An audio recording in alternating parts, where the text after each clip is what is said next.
to my argument, I guess, for why or how the administration, the Biden-Harris campaign can really touch young African voters. But I want to preface by saying, just in general, what the misunderstanding people have is like what a president should be. You know, in general, we should talk about what a president should be, which is in the middle. You do not want a president too far left and too far right. I feel like most of the argument has been shaped on, okay, you know, the Biden administration isn't really tackling so far left to be able to pull all of the leftists in, or he's too moderate. And it's like, a president should be moderate because a president should encompass all Americans, regardless if they're Democrat or Republican, independent, Green Party, whatever they should be. That's what I see a leader should be. And that's the leader I think that we should aspire to have for our country. I'm sorry, I don't mean to interrupt, Fata. We do have a guest that's been trying to get on for a few moments now. So we have the Honorable Michael Blake with us, and I just want to take in some brief remarks. Mr. Blake, the floor is yours. Hello, hello. Made it on. Hi, Steph. What up? What's up? To all my people, United African Coalition, thank you for everything you do. To Bacola and everyone, I can't thank you enough for your incredible leadership. To Brother Adams, I listened to your presentation earlier about BCC and all that you're doing there, and just know that it means a lot in that manner. For those that I'm connecting with, Michael Blake, Assembly member here in the South Bronx, Vice Chair, Democratic National Committee. Sorry for the sound in the background. We're actually giving away food. You can see, giving out food to the community right now. And look, everybody, we have to win this election. You know, we talk about trade, we talk about healthcare, we talk about opportunities, we talk about immigration, entrepreneurship, education. It's all intertwined. And in large part, I'm doing everything I possibly can for the next 38 days to ensure victory. When we talk about the work that we did in the Obama administration, Obama-Biden administration, I should say, from AGOA to entrepreneurship, all these things are at stake right now. And when we think about the opportunity that's in front of us of having a Black woman as vice president and having a president that has stood by our president and thinking about the broader dynamic, we need this to happen. So very concretely, here's some things we can focus on. Number one, we are asking people to help with our late help efforts. Virtually, you can go and support for 4 weeks, 10 days, or 4 days. The campaign is asking for people. You can do it from the comfort of your living room, but if you have the ability, part-time or full-time, to help for 4 weeks, 10 days, or 4 days, we could partner you up with the states and leadership in the states across the country. Number two, voter protection. Even if you are a lawyer or not a lawyer, we have 27 state operations going. We are preparing actively for voter protection. Just so you know, Virginia and North Carolina are already voting.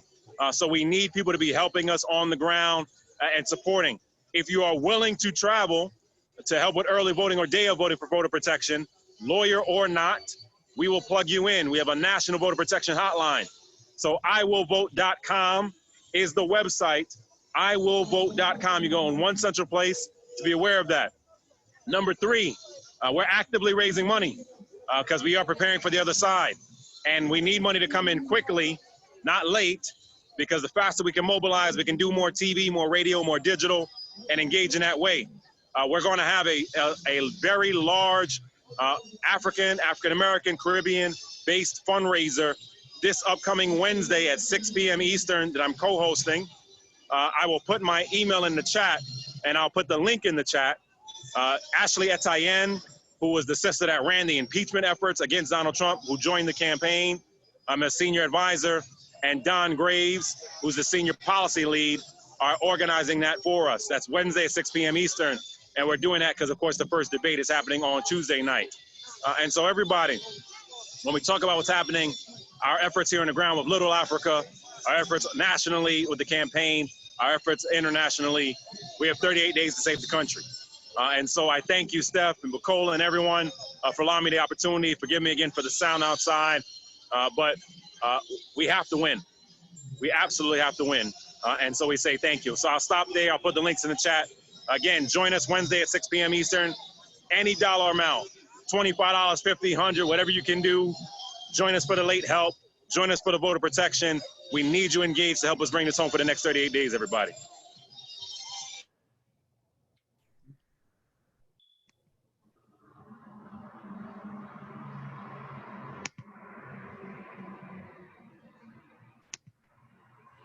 You're muted, Stephanie. I can't hear you.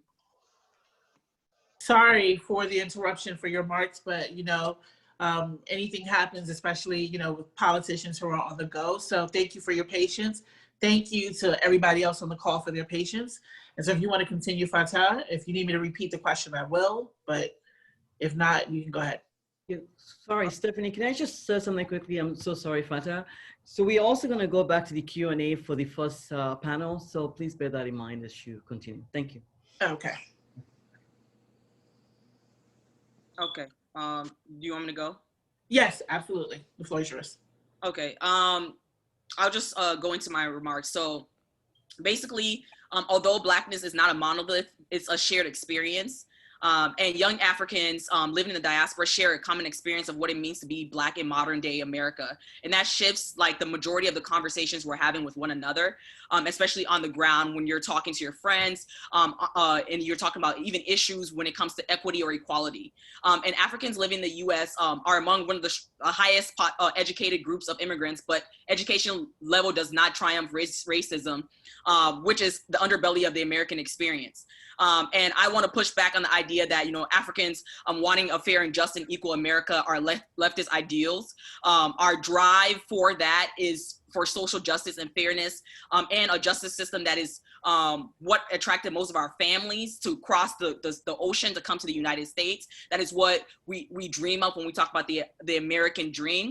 And that is what we all strive for when you're talking about liberty and justice for all.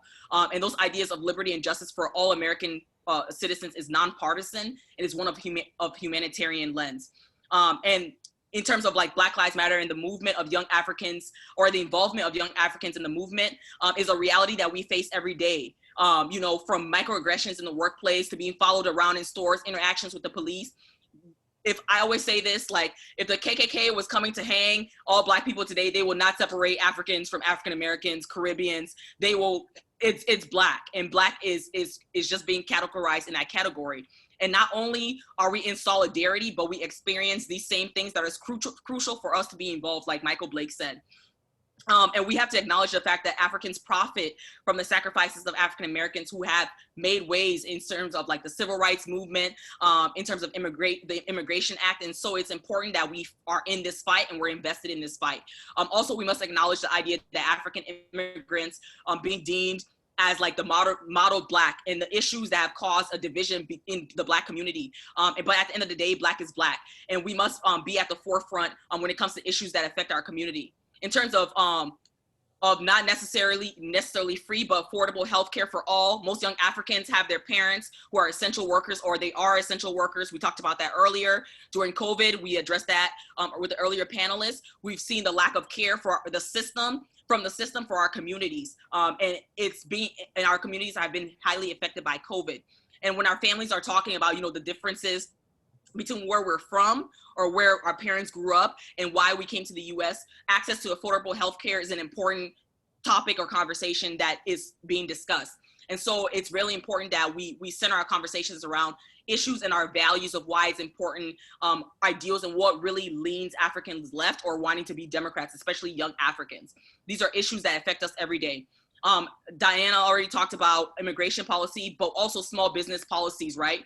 We have a majority of our community, you already gave the numbers, I'm not gonna go into that, that are affected by COVID due to the pandemic. We've seen a lot of businesses shut down. We've seen a lot of businesses that didn't have PPP, a lot of businesses that didn't have funding. And so it's very important that we have conversations about access to funding, such as grants, and also the conversation that minorities are not really being brought up into the business conversation. And Africans really need to be centered in that conversation to be like, okay, we have economic power. Well, how are we really exercising this to be political power? That transition is very crucial for us in our community to say that we want a place at the table or want a seat at the table when we are talking about policy making or decision making. And the conversations such as, pay equity or equal pay or job security are issues not only for our community, but it's a conversation that all Americans face in general. And these are issues that are the fabric of our society right now, and what it means to be, to accomplish the American dream or work hard, but actually getting paid for what you deserve, for what you work for. And so what I think to end, what I think the Democratic Party really needs to focus on is speaking to the core values of what it means to be American. And why so many of us as immigrants, especially African immigrants, came into this country in the first place. From the issues of, we talk about immigration reform, newly naturalized citizens. It's very important that we center these conversations around things like Social Security, healthcare, social justice, and more. It was already pointed out earlier, but it's so important that we focus on our power and what it means to have power. I feel like a lot of times the African community, we sit back and like to have decisions made for us.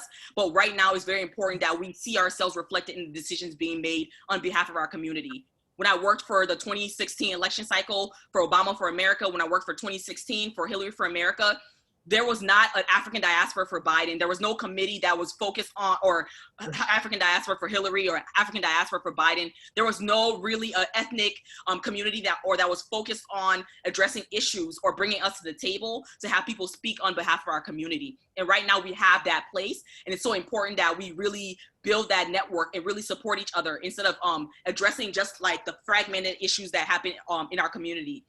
It's really important to focus on that. And to end, I think that the Biden-Harris campaign needs to really have a clear stance on these issues that affect us, especially in these last 38 days.